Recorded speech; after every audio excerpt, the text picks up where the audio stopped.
dito sa Philtry Fellowship. Please stand. Stand para makita namin kayo. Yes, let's give them a round of applause, everyone. Welcome our first timers in CCF Philtry. Thank you. Have a seat. So, sino dito familiar sa Ang Pao? Raise your hand. Yan. Parang ano medyo malungkot, no? Dapat may sasabihin. Sige. Sinong gusto maka-receive ng Ang Pao? Sinong gusto magbigay ng Ang Pao? Bakit iba yung parang silence, no? Ayaw. Wala na nag-participate tuloy. Sige. Okay, thank you everyone. Tonight is no accident. You are here because God scheduled you to be here. Okay. So again, welcome to another evening with CCF Philtry Ministry. So again, what is CCF Philtry pala? CCF Philtry is a ministry under Christ Commission Fellowship that brings together Filipino-Chinese families, friends, and ang gusto natin is to journey along with Christ kasi may shared cultural intricacies tayo about our family, about our background. So we want to share that journey with everyone in this community. So we started Davao Philtry this year pala, and this is one of the many events that we have planned for you. Is this open to everyone? This is open to everyone, no? So we welcome everyone who's willing to attend. And then, ang natin is that we develop this relationship, no? So the familiar faces, please be open to, what do you call this? Make friends, make new, siguro, contacts, no? And share a little bit about yourself also.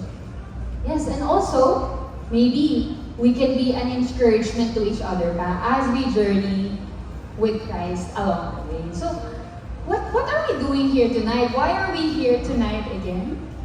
Bakit nga ba, Candice? I think it's the poster behind us. Yeah, So, our topic for this evening is more than an angpao, blessed to be a blessing. let's call on our, Because I think for many of us, an angpao reminds us of generosity. Am I correct? Family, celebration, and blessing. But tonight, we're going to discover something even greater. That God blesses us not simply to receive, but so we can become a blessing ourselves. So, I believe we have a special speaker from Manila who flew in for this evening, diba? Yes, and we will call on Brother Ed Bangayan to introduce our speaker for tonight. Okay. Hi, good evening everyone. It's such a joy to see all of you here. Thank you for joining us as we worship the Lord tonight. We hope today's fellowship will be meaningful and encouraging. Our prayer is that when you leave tonight, you will not only gain practical insights about stewardship and finances, but also more importantly, with a deeper understanding of God's purpose for the resources He has trusted in us. It is my privilege to introduce our speaker, a good friend, this evening. So our speaker is a Filipino-Chinese Christian entrepreneur, angel investor, and multi-asset trader. He is an alumnus of Ateneo de Manila University. His investment journey took off after earning his first million in the Philippine stock market, and later becoming an early adopter of Bitcoin in 2017. He has over a 14-year career in real estate.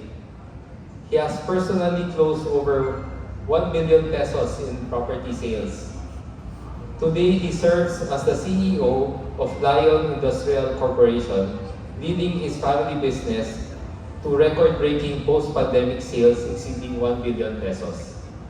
He is a certified technical analysis and registered financial planner who believes deeply in the principle of faithful stewardship.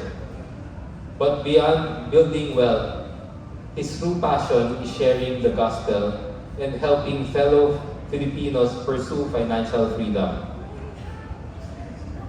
Driven by a bold vision to steward 1 billion peso net worth to bless others and glorify God, let us all give a warm welcome to Mr. Miles Yotan.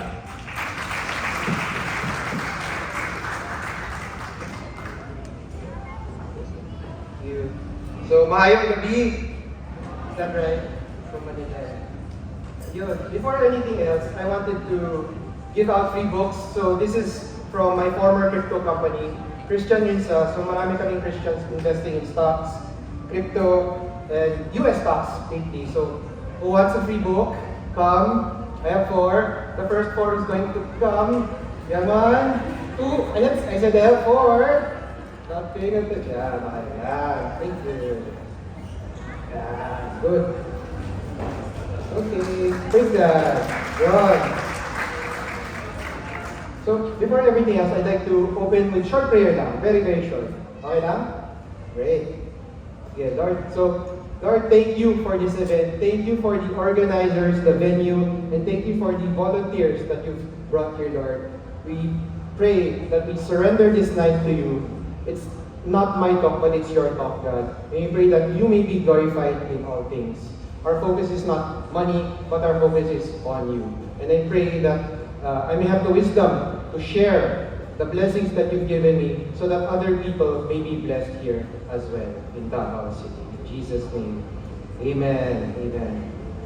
Woo! Yeah, thank you. So, kala ko, i-move yung podium. So, yun. So, this is me. So, fancy title lang siya. RFP is called Registered Financial Planner. So, it's a certification body in Manila where you help people who are having trouble with finances. Then CTA is Certified Technical Analysis. It's for studying the charts in the stock market, crypto, US. Because if you know the charts, you can predict and forecast which next investment will blow up, diba? So I studied that because long ago, and time far away, I had no money. Zero. Unbeliever ako. Heathen talaga. And I've been through that. And thank you to Ed and Jack for inviting me. I just wanted to share some of the biblical principles for business, wealth, and kingdom impact that I've experienced. And I wanted to share it with you guys as well. Okay? Ayun. So, yeah. CCF, I graduated GLC 3, Manila. They have the toga and everything. So, check tayo dyan. I joined the Steps of Paul and the Holy Land Tour. Some of you, kasama ko, Davao Bus, hello, Red Bus, si Pastor Richie Davi. So, lahat yan, self-paid, self-funded, kasi unbeliever parents ko. Siyempre, when I ask, can I have money to go? What will that still shy father and mother say? No, mahal, diba? Unbeliever pa. Why would you go there? Mas maraming other Catholic tours na mas mura. Pero wala, if you really love God and find a way, you'll be blessed, diba? And I think binobomba Israel again, so maybe next year. So, one of the key verses that I'd like to share is Philippians 4:19. And my God will supply every need of yours according to His riches in glory in Christ Jesus. So, one of the main points tonight is God wants to bless us. But blessing without boundaries become a burden. It's not just about money. Everybody's looking at money nowadays. If you turn on the news, inflation, sobrang taas, GDP, bagsak, economy going down, our interest rate going up, and there's a flood control scandal, and there's an impeachment crisis. So, syempre, when foreign investors look at that, they don't want to put their money here in the Philippines. No investment coming in, economy bad. Economy bad, tapos rate hike pa and wage hike pa. When I go back to Manila, pataas na naman sahod ng employees ko. So, it's going to be very, very bad in the coming years. But, if you align yourself with God, He will be the one to support the blessing for you. Kasi, it is possible to grow your business but lose your family. Diba? Some of us, Pilchais, have family business. Some of us, career, like doctor, lawyer, attorney, or some, like my friend Matt, music teacher. It's possible to gain influence but lose your integrity. Like, tignan mo, flood control scandal, diba? What's happening now? Mayaman sila, but stressed sila from being investigated. It is possible to receive a blessing but lack the boundaries to sustain it. So, I'll touch on blessings and boundaries tonight. And I hope that we'll all be blessed. Ayun. So, caveat muna, caveat. This is not prosperity theology. So what is prosperity theology? This is a false teaching where God's job is to make you rich. Believe kayo doon? Hindi, di ba? God is not a genie that promises you to be rich. That's not what the Bible says. So there are some people who twist the Bible and say na God will make me rich, di ba? Bless me to, so I can, with riches so I can give to others. Mali yun. That's not what we're going to discuss tonight. Instead, the question you should be asking is, di ba, angpaw, what kind of person can God entrust with a big angpaw? A big blessing? So this is the word fu. It's the Chinese word for bless. So my free stickers and free Bible verse cards about finances sa likod, just get one. I'm donating it to Davao, so pinabala dyan. My Christian friends are printer. So what does this mean? Left side, sure, God, diba? Sa taas, one mouth in the field. So it's loosely based on Isaiah 58:11, which means the Lord will guide you always. He will satisfy your needs. In a sun-scorched land, you'll be like a well-watered garden, like a spring whose waters never fail. So stop. Is this familiar? God with one person in a field. Do you remember this in the Bible? But there was one person in the garden. Exactly. So, in short, being blessed is being with God. You having your mouth and you're aligned with God. Kasi sa right side, if you separate this word, it means abundance. Your mouth will always be full. Di kayo magugutom in Tagalog. So when you have God, hindi kayo magugutom. Example, we have food here, di ba? No one's gutom, di ba? So your field, your garden will be blessed if you have God. That's why we need to keep God number one for the blessing to flow. Tama? The problem is, if you've seen this, binabaliktad yung symbol. Have you seen that? Binabaliktad kasi hulog blessing daw. So what happens? The focus is on the blessing and not God. And that's where people stumble. So tonight, focus, number one, syempre, God. Not blessing. It's God. Here, diba? God. Kasi sa Bible, it says Deuteronomy 8:18. But remember, the Lord your God, for it is He who gives you the ability to produce wealth. And so concerns His covenant, which He swore to your ancestors as it is today. Your context, God promised this to the Israelites. And as Christians, we're promised this as well. Kasi God will bless your hands. So whatever you put your hands onto, let's say business, let's say your career, let's say your studies, let's say your racket or your projects, God is blessing that. Tama? You believe God can bless your business or hindi? Baka baliktad, God cursing your business. That's another topic. So, God can bless us and blesses the work of our hands. Meaning we have to work, di ba? Walang get rich quick, walang lazy.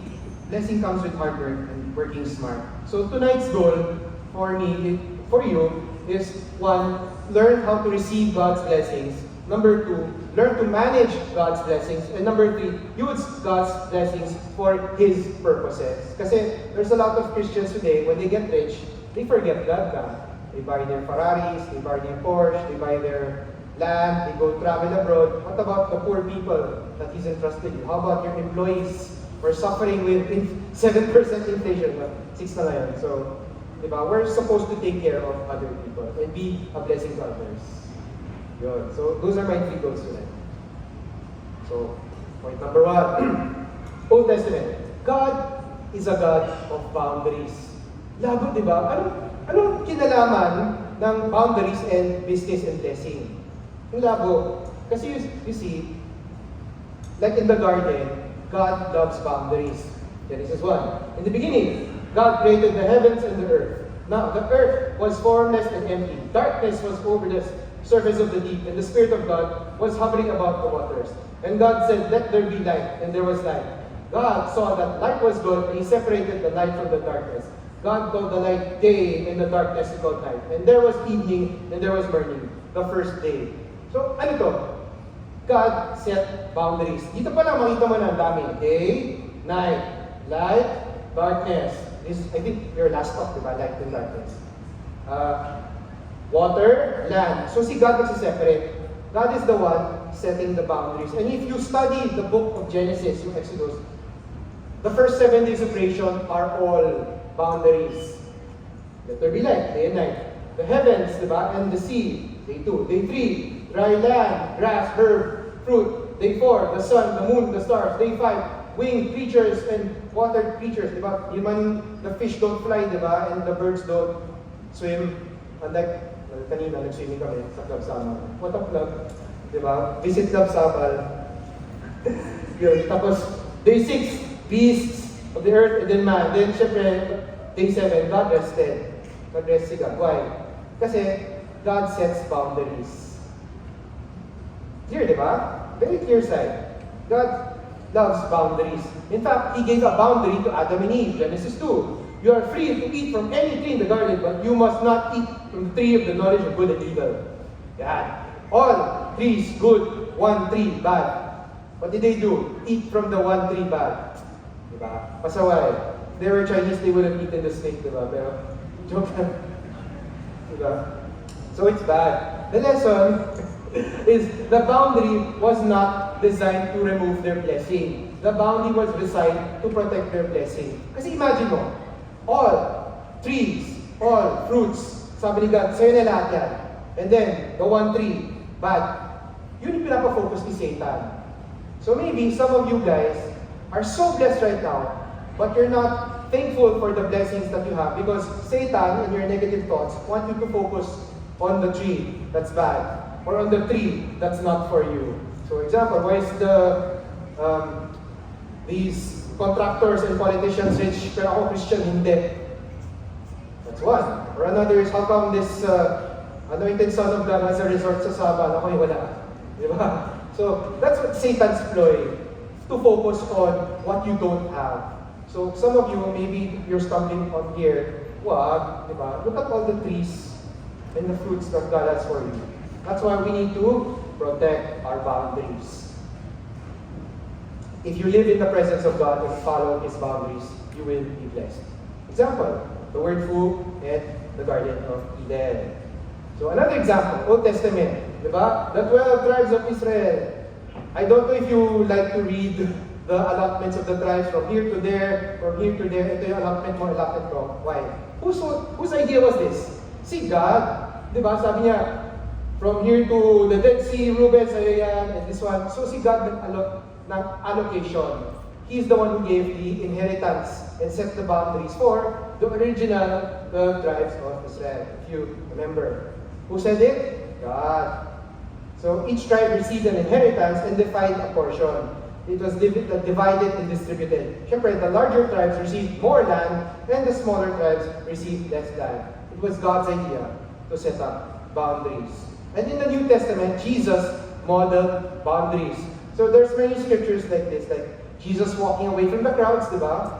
Jesus delayed the response. Diba? Sometimes people wanted prayer right now. Please pray for my daughters who's dying. Hindi siya na-rush. Hindi na sa pressure. He just waited. Why? He set boundaries. So example, verses. 1 Corinthians 15:6. Then He appeared to more than 500 brothers at one time, most of whom are still alive, though some have fallen asleep. So New Testament. So Jesus has an outer circle of 500. Nagpakita siya, 500. Tama. Outer circle yun. So maybe one day, Philchay CCF Davao will grow to 500 members. Sana. Then, may inner circle. So when you get closer to Jesus, mas pakonti yung tao. Example, Luke 10:1 and 17. After this, the Lord appointed 72 others and sent them 2 by 2 ahead of them to every town and every place He was about to go to. Then the 72 returned with joy and said, Lord, even the demons submit to us in Your name. So wow, may outer 500 friends si Jesus, parang acquaintance, yung ina-add ka lang sa Facebook, may closer friends si Jesus, yung 72, who are anointed to drive out demons and to pray for healing. Yan yung mga on-fire Christians, di ba? But wait, there's more. Matthew 10, these are the names of the 12 apostles, which I won't mention now. So alam niyo na, 12 apostles. So sa 72, may closer group of friends kayo. I'm assuming everybody has this, di ba? May outer friends kayo, may inner friends. Tama? Alam kong you do. And syempre, if your goal is to be one of the 12, like Jesus, that who can entrust with greater responsibility and power and blessing, you're in the right room. Pero, ito goal ko. The inner tree. There's always 3 people in the Bible, paulit-ulit. Yung pinaka-close kay Jesus, out of the 12, out of the 72, out of the 500. Matthew 17:1. After 6 days, Jesus took with him Peter, James, and John, the brother of James, and led them up to a mountain by themselves. Yan, Transfiguration. Wala lang yun, di ba? Small event lang yun. How about this one? Jairus' daughter raised from the dead. He did not let anyone follow him except Peter, James, and the brother of Jesus, James. What about Gethsemane? They went to a place called Gethsemane, and Jesus said to his disciples, "Sit here while I pray." Wow, very important task, di ba? He took Peter, James, and John along with him, and he began to be deeply distressed and troubled. So, Jesus was about to be crucified, and who did he bring? His 3 closest friends. Peter, James, and John. Di ba? If your goal for bigger blessing, syempre, Jesus is the number 1 blessing. And I pray that your goal is not just to be like one of the 500, not just the 72, not just the 12, but to be one of the 3. To be on fire for Jesus. Na all the money I have, Jesus, it's yours. Kasi I'm so close to God. Pero there's something else better than the 3. The 1. Ito yung goal ko right now. So what is the one thing? Mark 1:35. Jesus prayed. Very early in the morning, while it was still dark, Jesus got up left the house and went off to a solitary place where he prayed. So one-on-one quiet time. Nagpa-pray si Jesus to God the Father. Luke 5:16. Before he prayed for the man with leprosy, but Jesus often withdrew to the lonely places and prayed. Matthew 14:13. Feeding of the 5,000. When Jesus heard what happened, after feeding after the miracle, he withdrew by boat privately to a solitary place. Hearing this, the crowds followed him on foot and towns. And finally, Mark 6:46. Jesus walks on water. After leaving them, he went up on a mountainside to pray. So what's my point? Jesus always spent quiet time with God. So all the miracles or the business, everything, the money, it's nothing without God. And I pray that you may put Jesus and God back at the center of your lives. Kasi it's so easy to be distracted by the flood control scandal, the news, bad economy, no money, diba? How can I feed my family or my employees? How can I pay off my debt? How can I make more money for the future? Those worries can become our number 1 idol. And we must always remember, see Jesus, look at all these miracles. If you put him at number 1, siya na bahala. So my point number 1, God is a God of boundaries. A blessing without boundaries can become a burden. Just like Eden and just like the Chinese word, love everybody, but you have to choose your inner circle wisely. I feel like some of you have mishandled or lost the blessing that God has given you because of broken boundaries. May nabutang, di nagbayad. Government contract, di nagbayad. Supply to some businessman, nagsara. Business couldn't pay you back. Diba? Broken boundaries. So ask yourselves, what kind of a person can God entrust with a bigger angpao? Kasi if you mishandle the little, how can God give you bigger and more blessings? Well, ito pa lang, petics na tayo, palpak na tayo. Diba? Ask God, how can I be a bigger blessing to other people? So the 3 most important biblical business boundaries that I have is, number 1, you have to guard your access. Point 1. Point 2, to focus on your assignment. And number 3, your steward your assets. Yeah, lahat A, very CCF style. And my symbolism for today is the Great Wall of China. Yeah, so ako wala akong Great Wall. Maybe some of you have. Joke lang. So we'll use the Great Wall as an example. So Jesus himself modeled boundaries.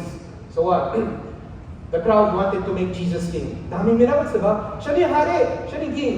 John 6:15. Jesus, knowing that they intended to come and make him king by force, withdrew again to a mountain by himself and prayed. So he got out of a bad situation. Luke 4:28-30. Jesus rejected at Nazareth. All the people in the synagogue were furious when they heard this.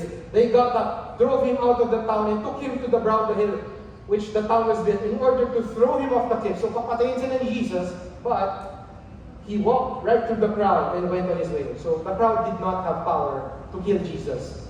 It was not yet his time. Matthew 12:14-15. The Pharisees wanted to kill Jesus, but the Pharisees went out and plotted how they might kill Jesus. And aware of this, Jesus withdrew from that place. A large crowd followed them, and he healed all who were ill. So he set boundaries with Pharisees pa. Finally, John 8:59. At this, they picked up stones to stone him, but Jesus hid himself, slipping away from the temple grounds. Kasi he said, I am. It was blasphemous to the Jews at that time. So look at all these instances where Jesus set healthy boundaries. So maybe you've been tempted to do something illegal, or enter shady deals, or do something bad. This message is for you, because you have to set healthy boundaries. You have to say no to that corrupt official, or no to that shady deal that God's convicting you. Because Jesus himself set boundaries with people. And not everybody should have the same level of access to your life, to your business, to your decisions, and your emotions. Gets? Medyo serious tayo, pero you'll need this in the coming weeks and months, di ba? So this is based on yung book na Boundaries by Henry Cloud. I know Chuck has this book, and I recommend this book. You can buy this book physically or in e-book. Kasi Jesus has a lot of boundaries. And syempre, we only learn our boundaries from our parents, di ba? Like, your child, you learn your money skills from your father and your mother, di ba? So kung okay samdi mo, edi okay yung upbringing mo. Paano kung hindi? Paano kung may family feud, nag-aaway sa lupa, di ba? That's the meme, yung family reunion nag-aaway sa lupa. Paano kung bad boundaries or no boundaries at all? Or even worse, no God in your business decisions? Well, I invite you to buy the book, and then you'll find out more. So in John 5:19-20, Jesus gave them this answer. Very truly, I tell you, the Son can do nothing by himself. He can only do what he sees his Father doing, because whatever the Father does, the Son also does. For the Father loves the Son and shows him all he does. Yes, and he will show him even greater works than these, so you will be amazed. So 2 points from this verse. 1, Jesus had 100% success rate. May nakita ba kayo sa Bible na pinag-pray si Jesus healing, di gumaling? Or nag-pray si Jesus miracle, di nangyari? Wala, di ba? Why?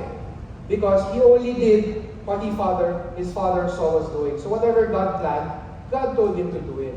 And I feel like this is a word for somebody here. Now, if God is telling you to start a business, do it na. If God is telling you to quit your job, do it na. It's simple obedience. But I feel like some of you, or some of us, like me, in the past, disobedient ako. So we have to obey God, kasi God knows everything. God can see the bad things, the bad economy, and the bad future. And we have to prepare right now in 2026. Point 1. Point 2, you and I will do even greater works than these. Meaning, yung mga nagawa ni Jesus, we can do more pa. Kasi we have the Holy Spirit. We are born in this time, in this generation, to bless the people of this generation. We're partnered with God, the Father. We're partnered with Jesus. We're partnered with the Holy Spirit to be a blessing to Davao. That's why we have to be aligned.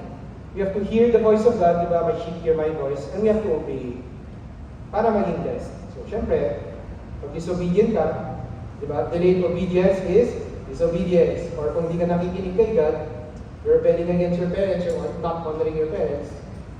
That's why you're in financial trouble right now. Dami mong sinabi. So question, how's your 2026? It's July. Half-time na. Diba? Sales good? Sales bad? Diba? Web high. Have you been doing things your way? or God's way? Diba? We have to do a heart check. Kasi halfway na eh. How we align with God right now will determine the blessings that will come and flow until 2026. Because there will be more bad things coming, diba? More earthquakes, more typhoons, more political instability. And it should be the Christians who are generous to give in times of need, in disaster, and to share the gospel. Diba? Hindi yung mga politiko na will put their name on their rice and then give it for voting. Diba? That's bad. My point, Jesus loved everyone, but He was led by the Father. He was not driven by pressure. He was not driven by the crowd, not pressured by the market or the instability. Like most of us, I'm sure, importers, diba?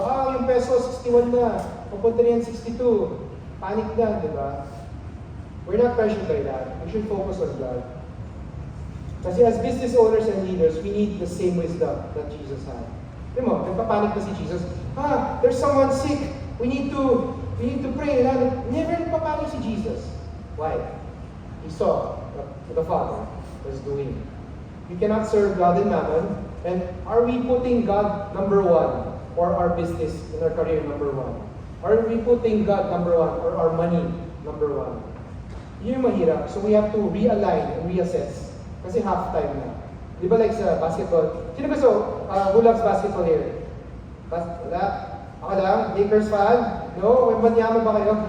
Joke lang. Oh yeah, Spurs. Yeah, let's go. Diba? So what happens sa halftime? Pag halftime, the players and coaches meet together, diba, to discuss what they'll do. Kasi kung tambak kayo, pwede pa kayo bumabol.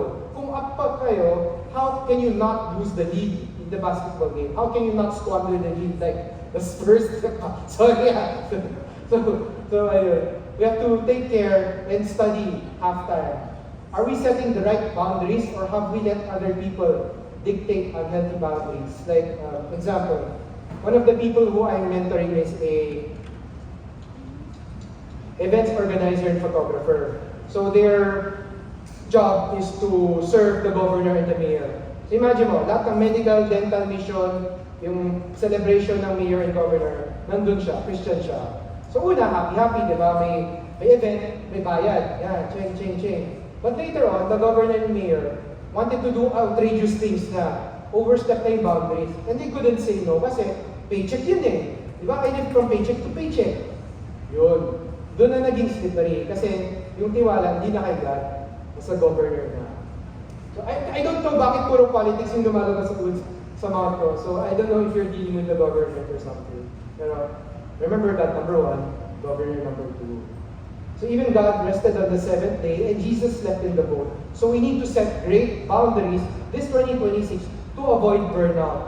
Kasi sometimes we have so much money, nababurnout tayo, di ba? We have mental instability naman. So we need to chill, rest lang. Because in order to steward the blessing of God without burning out, we need to set healthy boundaries this 2026. Kasi if not, the opposite will happen. Bad company will corrupt good character. So if you're always surrounded by bad company, what happens? Makokorrupt ka. And if you walk with the wise, diba? Proverbs 13:20, walk with the wise and become wise, for a companion of fools suffers hard. So peer pressure will bring you down. Lalo na millennials, Gen Z, we have TikTok, Instagram, Facebook. You can see so many of these Nepo babies flying around the world and they're not getting arrested. Politicians, diba, going to the Paris fashion show and Hermes bags. Wala pa nakukulong. Okay lang yun, balance sila. Bigyan na balance yun. Tayo, we have to guard our hearts, guard our company, and walk with the wise. Remember, there are foolish Christians, walk with the wise. So who is in your inner circle ba? Diba? Maybe, some of you, God has been telling you to walk away from certain people, certain shady flood control deals, certain shady government officials. Maybe God has been telling you to join a D group, D group.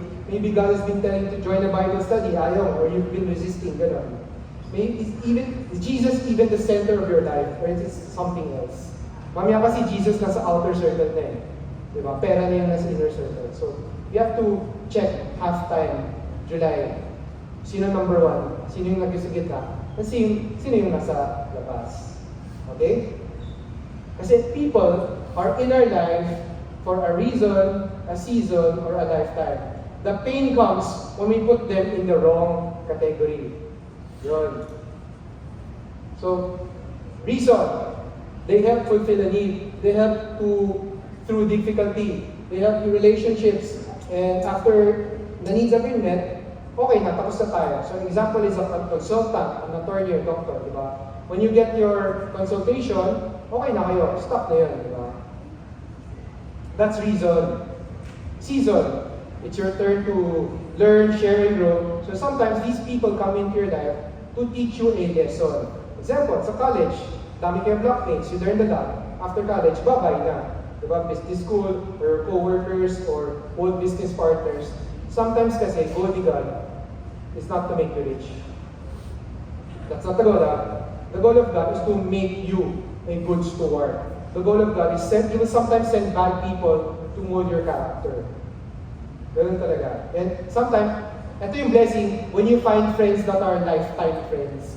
They're friends for your life. They teach you lifelong lessons. Diba? Iron sharpens iron. So, legal mo, or pastor mo, or Bible study mo, they will use your life and share the lessons that you have in your other people. So, example, spouse. Diba? You can't change your spouse now. Your family, your D group. So, you have to discern the people in your life. Are they there for a reason, a season, or lifetime? Kasi sometimes, tapos na yung season nila, you're still clinging onto that. Like, ex mo, gano'n. Oops. Joke lang. Di ba? God's telling you to break up with your ex, ayaw mo. Then God will do something to discipline you. Diba?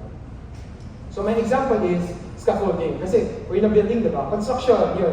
I know some of you are in construction. So, yan. Some people are like scaffolding.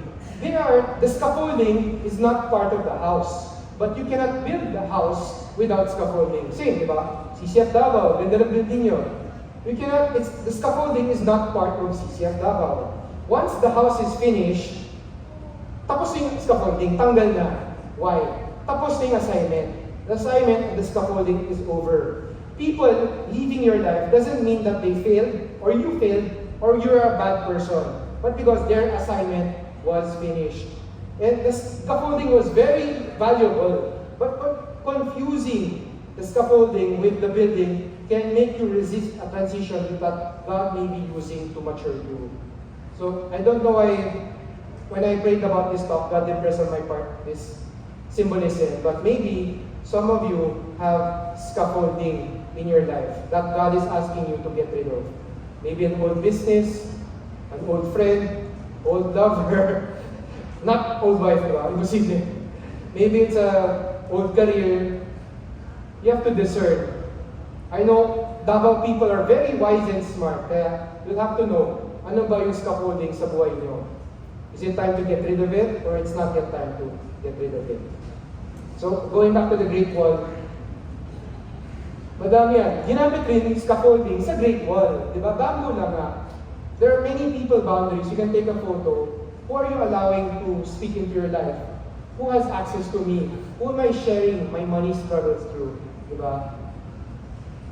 Diba? Minsan yung D-group ayaw mo mag-share. But it's okay if trusted pa sila.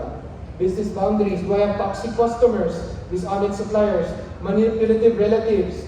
Unreliable employees? Gossiping business partners? Family fights or feuds? People na nangungutang lang for money? Diba? Or user-friendly?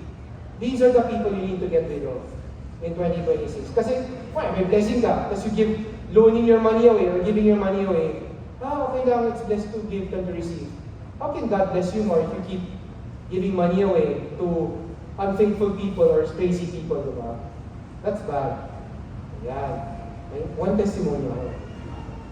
Yan, first testimony. So, COVID to, 2020. There was a Christian. Sabi niya, Miles, please help me. Nagkasakit mom ko. I need money for the hospital. I need 200,000. I'm like, Pag-pray ka na lang for healing. Hindi. Ayoko.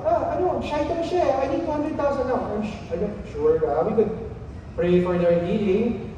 Marami na ako pinag-pray na gumagaling, that God heals them. Hindi. I need 200,000. Sige, okay. So, transfer ko yung 200,000. Wala na. Hindi na ako kinontak ulit.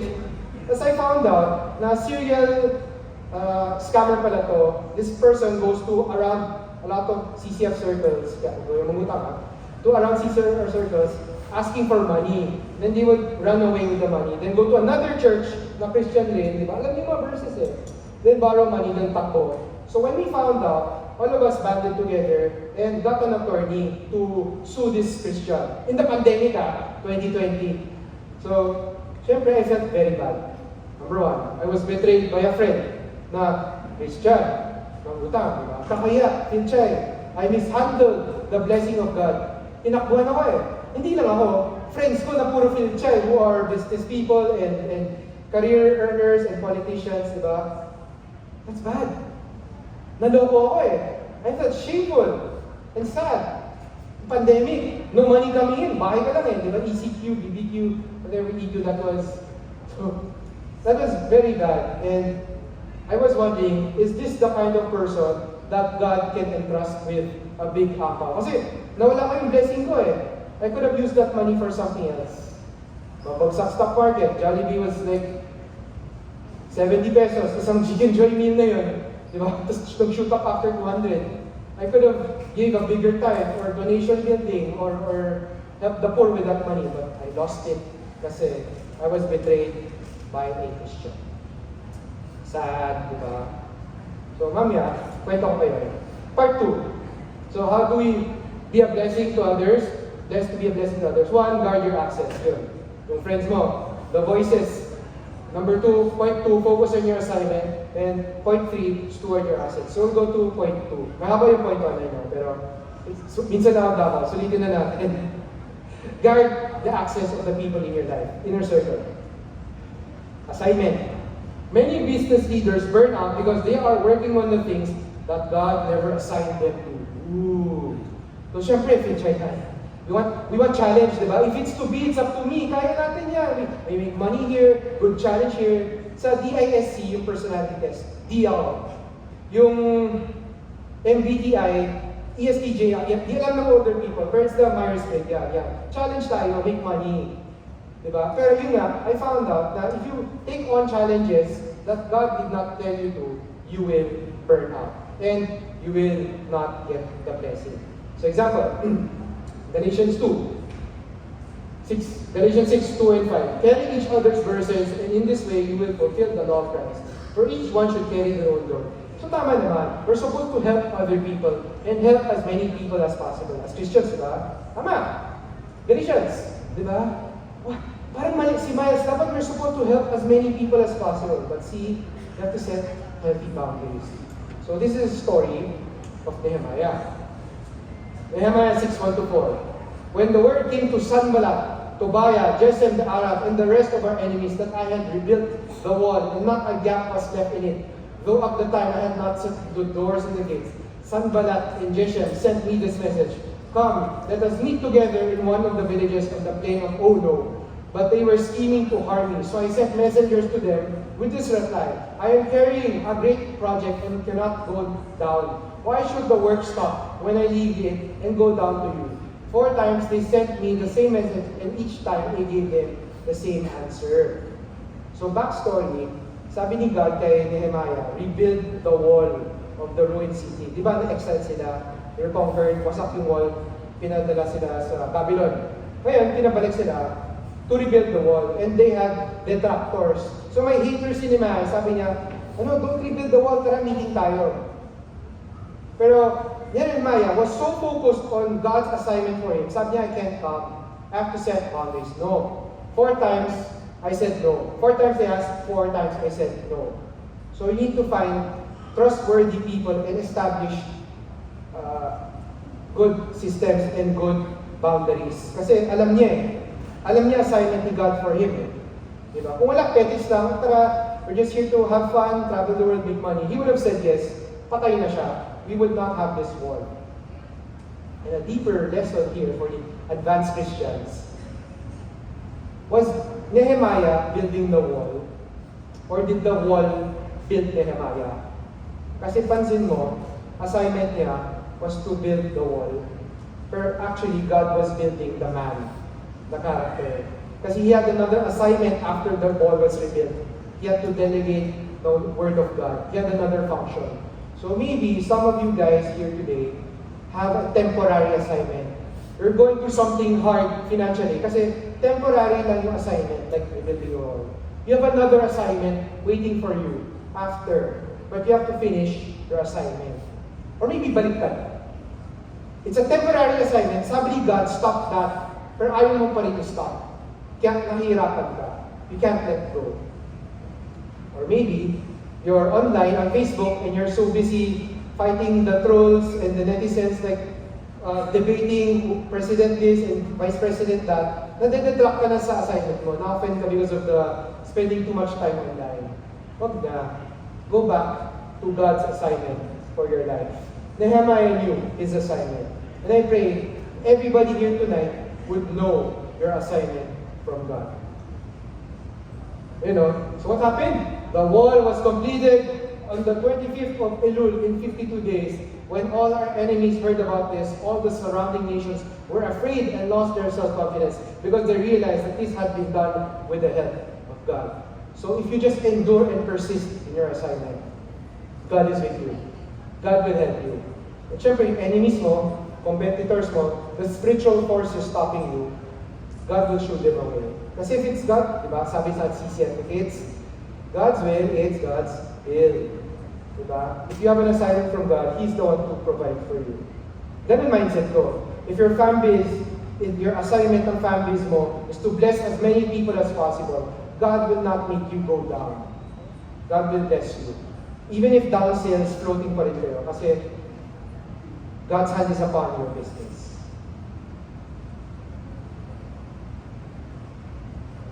No. Gusto ko lang makapakita na this is the Holy Land wall. This is not Nehemiah's wall.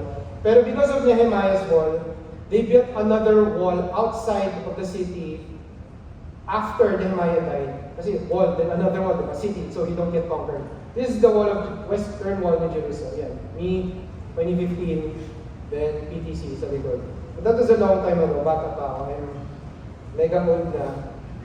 Super old. So I pray one day, when there's peace, you will all go to the Holy Land. Binubudol ko na kayo. Kasi you will see the places in the archaeology that where Jesus walked. And Jesus, syempre, there are stories in the Bible. So ano kinalaman ng Great Wall? As business leaders, we must avoid micromanaging every employee and solving their problems once they're capable. Kasi Nehemiah assigned people the wall, diba? I didn't show the verse, pero ginawa niya, kayo, this family, that wall. Kayo, this family, that wall. Kayo, this family, that wall. One hand spear, one hand building material. So nag-delegate niya. So he found the right people for the right task. And maybe this is some of you here, now you need to let go of your functions and delegate to the right people, the right task for your business. Because a good leader does not do everything. A good leader ensures that the right things are done by the right people. Kasi may assignment ka from God. May assignment rin yung tao mo from God. They have a one-on-one relationship with God. And you have to take care, syempre, of your employees. You have to constantly rescue irresponsible team members. You think that's good? That's bad. Don't do that. You have to take responsibility for another poor person's reputation. Bad yan. So these are some of the boundaries that you should avoid. Saying yes to everything, bad. Confusing busyness with being faithful, bad. So there are many little boundaries that we have to avoid as business people to be blessed in 2026. Diba? So what about people? What responsibilities has God entrusted to me and not to my dad or my family? What tasks should I delegate? Am I helping this person or enabling their responsibility? Does my team have authority together with accountability? Have I clearly communicated expectations? So don't worry guys, yung slides, let's give it to chat. You can share it with you guys. Pero yun nga, you have to apply boundaries sa business and sa people. Pareho yan. To be blessed in 2026. So my point, do not carry what belongs to others and do not delegate what God has entrusted you to do. Remember, delayed obedience is still disobedience. So, kaya niya guys. Part 2, story ko. So, hinabang namin, we banded together, di ba? I got the Christian attorney to sue this Christian scammer. Christian. So, we banded together. Then I told my friends, tara, pakulong na natin. Which is in hindsight, stupid. Kasi kung kinulong siya, paano niya babayaran yung utang niya? Kasi ginagastos niya eh. Sa loob niya eh. So I put up healthy boundaries. I didn't talk to this person. I assigned an attorney. I told him, make a demand letter, padala natin. Tapos padala natin sa pastor ng church niya. Then investigate natin, di ba? We have to skate out. But, ito na. I prayed about it. And God said, forgive. Do not collect anymore. Kaya ako, feel check pera eh. Disobey ako. O ito, demand letter. Akin na yung 200,000 ko. Kahit hulugan mo 5,000. So, una payag siya, Gcash. 5,000. Month 1, month 2, month 3, Gcash. Ano eh? COVID eh, di ba? Walang bank. Or mahaba pila sa bank. Yun. Imagine mo 5,000 papasok Gcash ko for 1 year. First year, okay pa eh. Second year, yun na. 4,000 na binibigay. 3,000. 2,000. Zero. Ay, ano, I got fired from my job. COVID eh. Zero binigay. Next month, zero. Ay, wala akong mahanap na job eh. COVID eh. Next month, zero. Ayan na. So I'm like, attorney, ready the demand letter. Tapos God convicted me. He reminded me, diba, forgive. Akala ko forgive. Like, pinapatawad kita. Forgive the debt. Call off the 100,000. I'm like, may 100,000 ka ako eh. May utang pa siya. Anong forgive to? Anong cancel debt? Impossible. That's not from God na. That's the devil na. Actually, it was from God. It was grace. So when God convicted me, I obeyed. So I sent a long Bible message. Oh, it's by the grace of God, I am forgiving you for all your debts. You don't need to pay me back the 100,000. I'm not going to sue you anymore. I called up that one. Said, lock, boundary. End of story. I never got my 100,000 back. Wow, di ba? Saan yung happy ending? Walang blessing yun, di ba? So, may part dito yan. But I wanted to ask, what kind of a person can God entrust with their bigger power? Di ba? Palpak ako eh. I shouldn't be speaker here. I lost 100,000. Like, di ba malaking tithe na yun for the church or charity or missionary, di ba? Palpak ako, but, you know, God has other plans. Which I'll quite later. Yeah. So how to be blessed to be a blessing? Number 1, guard your access, power. Number 2, focus on your assignment. Anong pinapagawa ng God sa'yo? And finally, point number 3, steward your assets.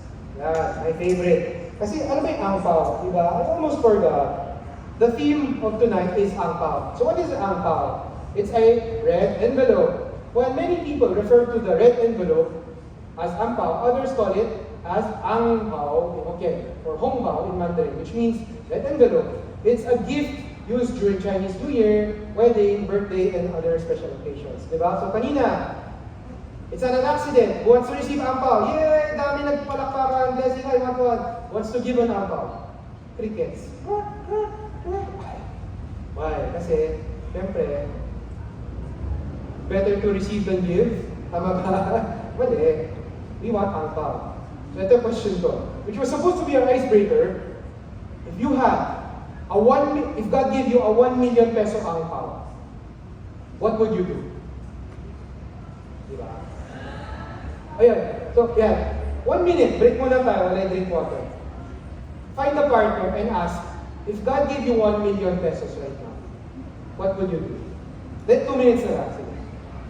So, find a partner. Tanong mo. Hindi. Ano to? Heart check to.